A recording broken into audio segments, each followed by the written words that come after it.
Bab 676. Roger segera berkata dengan bersemangat, ayah, aku mendengarkanmu." Ragnar mengangguk puas dan berkata, masuk, masuk dan minta obat Charlie denganku." "Minta obat?" Roger bertanya dengan tergesa-gesa, bagaimana saya bisa memintanya?" "Berlutut." Ragnar berkata dengan acuh tak acuh, seluruh keluarga Song berlutut, dan kami juga harus berlutut." "Berlutut? Berlututlah pada Charlie." Roger segera melompat dan berkata dengan penuh semangat, biarkan saya berlutut padanya." "Ayah, sebaiknya kau bunuh aku." Ragnar mengerutkan kening dan mengamatinya. Apa yang baru saja saya katakan? Anda harus omong kosong lagi sekarang?" Roger berkata dengan wajah sedih, ayah, ini berlutut. Kapan saya berlutut kepada orang lain selain Anda dan kakek? Bukankah kamu terus mengatakan bahwa pria memiliki emas di bawah lutut mereka?" Ragnar mencibir, ketika Hansin dipermalukan oleh pinggulnya, jika dia sama seperti yang kau pikirkan, maka dia tidak akan bisa disebut dewa perang oleh generasi mendatang. Setelah itu, Ragnar bertanya secara bergantian, bagaimana dengan berlutut jika seorang pria bertubuh besar bisa membungkuk dan meregangkan tubuh? Berlutut dulu lalu bunuh dia adalah pahlawan sejati. Ketika Roger mendengar ini, dia mengangguk, dan berkata dengan marah, oke, saya akan mendengarkan ayah saya." Ragnar menepuk pundaknya dan berkata sambil tersenyum, bisa menekuk sudah merupakan peningkatan besar. Lagi pula, dia tidak bisa menyembunyikan kegembiraannya dan berkata, ayo, ikuti aku." Di ruang perjamuan saat ini, Charlie telah membantu Elder Song untuk bangun. Saat Pastor Song bangun, anggota keluarga Song lainnya juga berdiri. Hadiah ulang tahun semua orang juga ditawarkan, jadi Charlie kembali ke kursinya dan membiarkan tuan lagu tua melanjutkan pesta ulang tahun. Kembali ke meja makan, sekelompok orang berkumpul di sekitar Charlie, mengucapkan berbagai kata memohon dengan penuh semangat. Semua orang bergegas untuk meremajakan. Beberapa orang bahkan sudah mulai menawar 300 juta, 400 juta, dan bahkan 500 juta sampai habis. Charlie berkata dengan tenang, semuanya, aku tidak sengaja mendapat pil permajaan, tapi sudah hilang sekarang." Seseorang mengenali Charlie, mengetahui bahwa dialah Tuan Wade yang memimpin kematian Tuan Hong Kong pada konferensi metafisika, jadi mereka berteriak, Tuan Wade, Anda adalah yang tertinggi dari Nangguang, pil musim semi ini, tentunya apakah dia menyempurnakannya sendiri? Tolong tunjukkan belas kasihan dan perbaiki badge untuk kami orang tua. Kami bersedia menawarkan harga tertinggi." Charlie berpikir dalam hati, jika orang tahu bahwa dia bisa meregenerasi pil musim semi, dia tidak akan merasa damai dalam hidup ini, jadi dia berkata dengan ringan, bahkan jika saya adalah Maha Guru Nangguang, ada beberapa hal yang saya bisa lakukan dengan kemampuan saya. Seperti yang dikatakan Charlie, dia tidak bisa menahan ekspresi penyesalan, mengatakan, menurut penelitian saya, pil permajaan ini adalah produk dari seorang dokter jenius dan penyihir di zaman kuno, dan itu adalah pil yang disempurnakan untuk kaisar dan jenderal. Pil ini sangat halus. Susahnya, banyak obat-obatan bahkan hilang, bahkan metode pemurniannya pun hilang. Tidak mungkin untuk memperbaiki kembali, tapi yakinlah, jika saya memiliki kemampuan untuk menyalin pil permajaan di masa depan, saya pasti akan membagikannya dengan Anda saat itu. Ketika semua orang mendengar ini, ada baiknya menyerah, dan pada saat yang sama mereka berharap Charlie benar-benar dapat meniru pil permajaan. Mendengar ini, Roger, yang baru saja memasuki pintu, mendengar ini, dan Roger buru-buru berkata kepada Ragnar, ayah, Charlie tidak punya pil permajaan." "Tidak ada." Ragnar tersenyum menghina dan berkata dengan percaya diri, saya tidak percaya." Bab 677. Roger melihat ayahnya sangat percaya bahwa Charlie pasti masih memiliki pil permajaan, jadi dia menatapnya dan berkata tanpa berpikir, ayah, apakah kamu benar-benar akan menemukannya dan memohon pil permajaan?" "Iya." Ragnar mengangguk, dan berkata, Anda akan ikut dengan saya nanti, saya akan meminta maaf padanya untuk Anda berlutut dan memohon pengampunan, dan kemudian saya akan memberitahunya tentang hal itu. Ekspresi Roger sedikit tertekan, ayah, maksudmu aku berlutut untuk mengakui kesalahannya, lalu kamu menyanyikan wajah merah di tengah?" Ragnar melirik Roger dari samping, dan bertanya, apakah Anda punya pendapat? Roger dikejutkan oleh sorot mata ayahnya, dan buru-buru melambaikan tangannya dan berkata, tidak. Saya tidak punya pendapat." Ragnar mengangguk puas dan berkata, saya berkata, seorang pria harus bisa membungkuk dan meregangkan tubuh. Jika Anda berlutut tidak berguna, saya akan berlutut juga. Selama saya bisa mendapatkan pil permajaan, saya bisa memanggilnya ayah. Di dunia ini apakah ada yang lebih penting dari kehidupan? Oke, Roger tahu bahwa ayahnya benar-benar terpikat oleh pil permajaan, dan tidak ada gunanya mengatakan apapun saat ini. Ketika ayah dan anak itu berjalan kembali, Charlie menyuruh semua orang di sekitarnya pergi. Perjamuan akan segera dimulai, tetapi dia melihat sekeliling, hanya untuk menemukan bahwa meja yang dia duduki adalah 2 tempat kosong. Kedua posisi ini dipersiapkan untuk Tianqi dan cucunya Zofia. Charlie tidak bisa membantu tetapi bertanya-tanya. Berdasarkan pemahamannya tentang Tianqi, Tianqi memiliki kesadaran akan waktu yang kuat dan menepati janjinya. Dia seharusnya tidak terlambat. Memikirkan hal ini, Charlie mengeluarkan ponselnya dan menelepon Tianqi. Segera, panggilan itu terhubung. Namun, Zofia yang mengangkat telepon. "Pak." "Menyeberang." Suara Zofia agak gugup dan sedih. Charlie buru-buru bertanya, Zofia? Di mana kakekmu? Mengapa Anda tidak datang ke pesta ulang tahun Tuan Song?" Zofia bersuara dengan suara marah. Wait. Tuan. Wait, rumah sakit kakek saya hancur. Dia sibuk bersih-bersih. Dan mungkin tidak bisa datang ke pesta ulang tahun karena dia takut hal itu akan mempengaruhi mood semua orang. "Aku tidak memberitahumu dan Tuan Song." Charlie bertanya-tanya, Tianqi terkenal, mengapa tidak ada orang yang membuka mata dan menghancurkan tokonya? Jadi dia buru-buru bertanya, siapa yang melakukannya? Zofia berkata, mereka adalah 2 ayah dan anak dari keluarga Wu di Suzhou. Mereka ingin kakek saya pergi ke Suzhou untuk merawat Wuqi di rumah mereka. Kakek saya merasa tindakan Wuqi terlalu keji, jadi dia tidak setuju untuk bertemu dengannya. Jadi mereka menghancurkan ruang medis. Charlie tampak dingin. Ternyata menjadi ayah dan anak keluarga Wu. Sedikit kemarahan melintas di dalam hatinya, dan kemudian dengan cepat bertanya, Anda dan Tuan Si tidak terluka, bukan? Zofia buru-buru berkata, tidak, saya tidak ada di toko saat itu. Ketika saya kembali, toko telah dihancurkan, dan keluarga Wu telah pergi, tetapi kakek baik-baik saja, itu hanya toko yang mereka hancurkan. Charlie mendengar bahwa mereka berdua tidak terluka, jadi dia santai, dan berkata dengan wajah dingin, Zofia, beritahu Tianqi, aku akan menangani masalah ini. Setelah itu, Charlie menutup telepon, gelombang dingin muncul di wajahnya. Benar saja, pria keluarga Wu dan putranya sombong, dan mereka tidak tahu bagaimana membatasi ketika mereka datang ke Aurous Hill.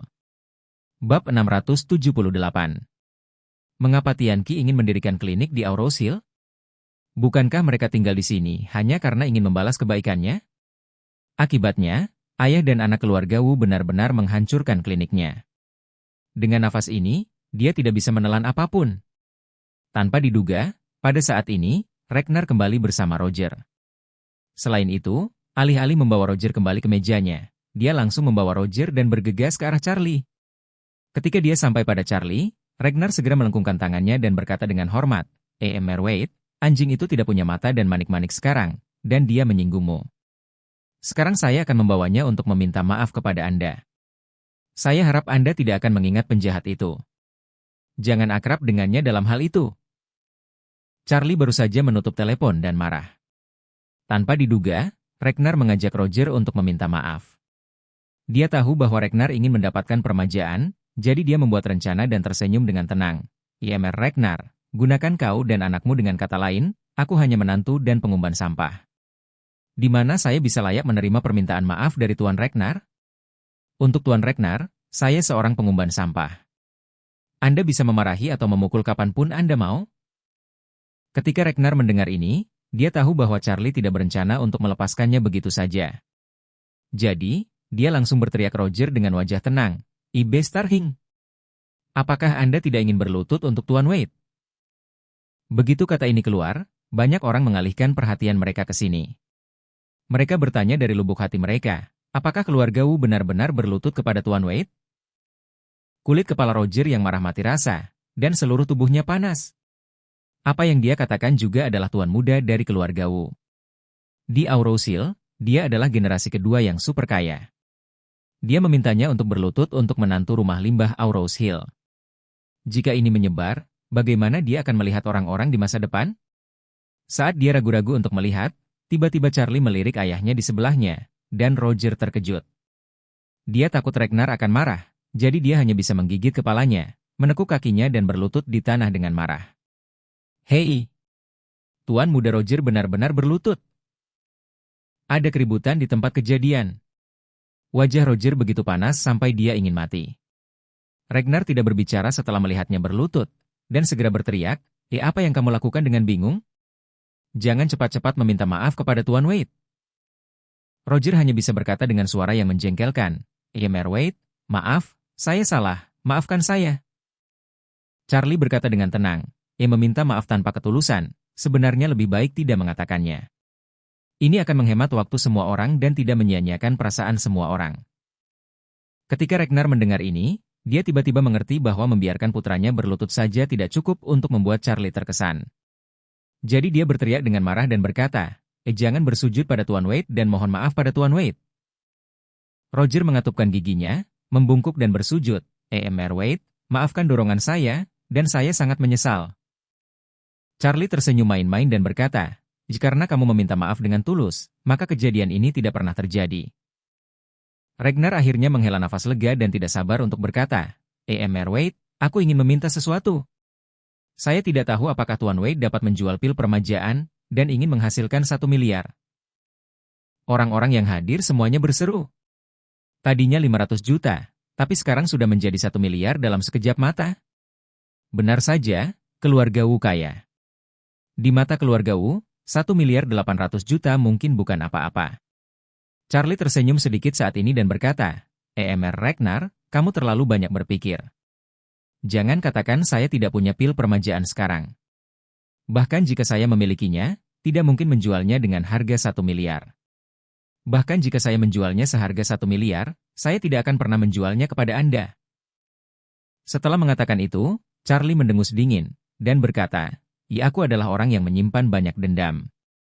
Saya ingat dengan jelas bahwa Anda telah menuntut saya untuk bertanggung jawab atas pemukulan terhadap Liu Guang dan Anda harus membuat saya membayar harganya.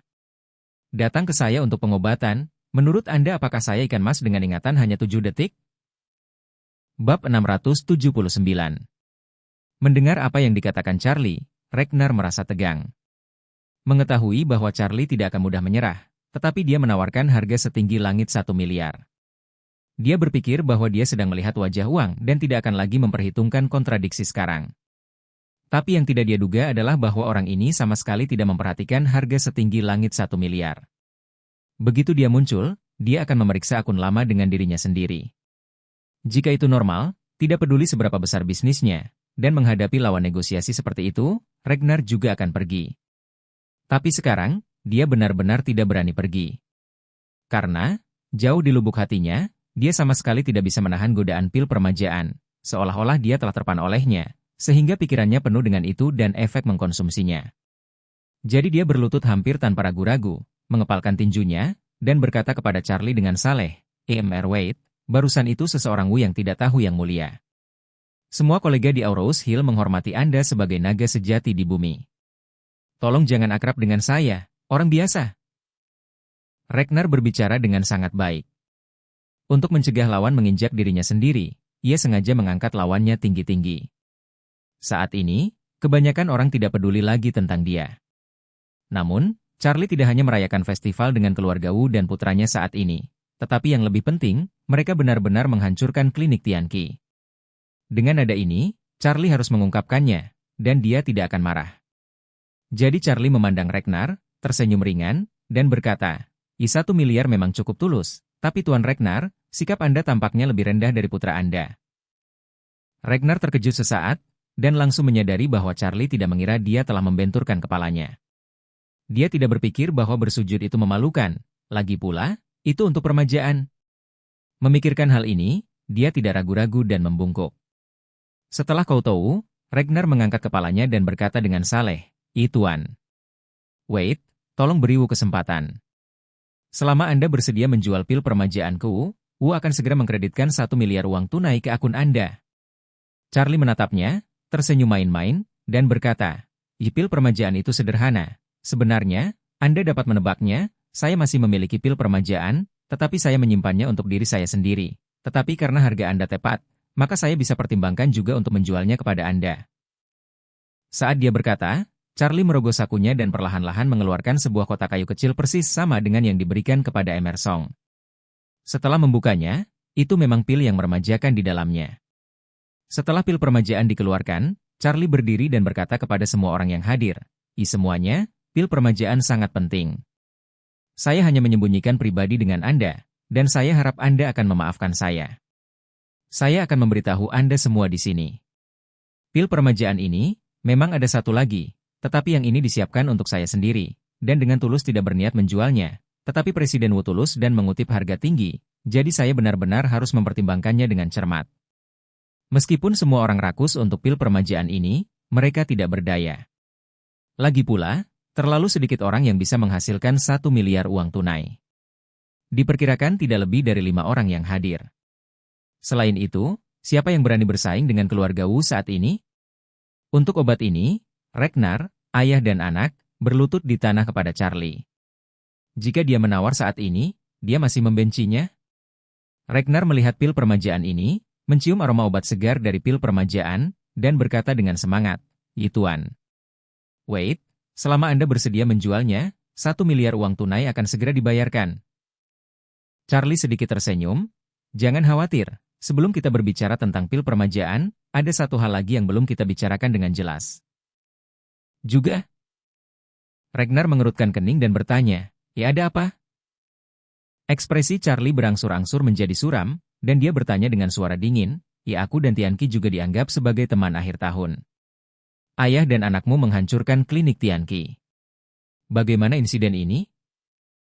Ketika kata-kata ini keluar, Old Song tidak bisa membantu tetapi mengerutkan kening, wajahnya suram, dan dia berkata, Ragnar, Dr. Genius Tianqi adalah ahli di Aurosil, yang telah menyelamatkan nyawa orang yang tidak diketahui jumlahnya, dan dia dan Tuan Tua juga berteman baik. Kenapa kamu menghancurkan rumah sakitnya? Ketika Ragnar mendengar ini, kepalanya sebesar pertarungan. Tanpa diduga, Tianqi dan Charlie akan tetap memiliki hubungan yang bahagia? Bab 680. Ini sangat rumit. Dia tidak tahu hubungan ini sebelumnya. Dia hanya mengira itu tidak lebih dari seorang dokter Cina tua yang terkenal. Karena dia tidak bisa mengalahkannya, dia hanya menghancurkan tokonya dan memberinya sedikit tekanan untuk memaksanya agar setuju melihat putranya yang masih kecil. Tapi dia tidak mengira akan menimbulkan masalah di sini. Namun, dia harus bersemangat untuk mendapatkan permajaan. Saat ini, matanya berputar dan dia hanya bisa menunjuk ke Roger di sampingnya, dan berkata dengan marah, ini anak saya, yang impulsif dan tidak bijaksana. Saya tidak punya pilihan selain mengajari anak saya. Ekspresi wajah Roger bergerak-gerak. Dia benar-benar tidak menyangka bahwa dia akan langsung menjadi pendukungnya. Meski sangat marah, ia tidak berani menunjukkan ketidakpuasannya. Karena dia membiarkan dia membawa pot ini, dia hanya bisa mengertakkan giginya. Jadi, dia menundukkan kepalanya dan berkata, maaf, itu adalah dorongan saya untuk menghancurkan toko tempat Dr. Genius itu berada. Mohon maafkan saya, Tuan Wade. Ragnar juga buru-buru berkata ke samping, Tuan. Wade dapat yakin bahwa semua kerugian dari Dr. Genius akan diganti 10 kali lipat.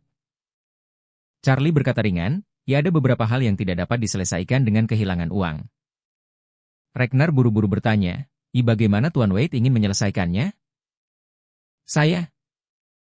Charlie menatapnya dan berkata sambil tersenyum, solusi saya sangat sederhana. Dengan itu, Charlie sengaja memperlambat ritme sedikit, dan menatap Roger.